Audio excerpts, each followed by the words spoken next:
Social media രംഗത്ത് നിറഞ്ഞു നിൽക്കുന്ന താരമാണെങ്കിലും ബിഗ് ബോസ് മലയാളം സീസൺ 6-ൽ മലയാളികൾക്ക് ഏറെ സുപരിചിതയായ വ്യക്തിയാണ് ജാസ്മിൻ ജാഫർ. സീസണിലെ കിരീടം ചൂടാൻ സാധിച്ചില്ലെങ്കിലും ഷോയ്ക്ക് അകത്തും പുറത്തും ഏറെ ചർച്ചാ വിഷയമായ പേര് ജാസ്മിൻ്റേതായിരുന്നു. ഒരു തരത്തിൽ പറഞ്ഞാൽ ഷോയെ മുന്നോട്ട് കൊണ്ടുപോയതും അവരായിരുന്നു.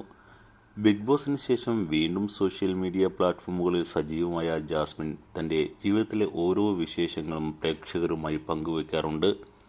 ഇപ്പോഴിതാ താൻ എത്രയോ വർഷങ്ങളായി ആഗ്രഹിക്കുന്ന ഒരു കാര്യം സാധിച്ചെടുത്തതിൻ്റെ സന്തോഷമായി ജാസ്മിൻ ഒരു വീഡിയോ പോസ്റ്റ് ചെയ്തു. തൻ്റെ ഉപ്പയുടെയും ഉമ്മയുടെയും വിവാഹ വാർഷികം ആഘോഷിക്കുന്നതിൻ്റെ വിശേഷങ്ങളാണ് താരം പങ്കുവയ്ക്കുന്നത്. എന്തുകൊണ്ടാണ് ഈ ആഘോഷം ഏറെ സ്പെഷ്യലാകുന്നുവെന്ന് ജാസ്മിൻ വ്യക്തമാക്കുന്നു. അത്തായുടെയും ഉമ്മായുടെയും കല്യാണം കഴിഞ്ഞിട്ട് ഇന്നേക്ക് 25 വർഷമായി കാണും.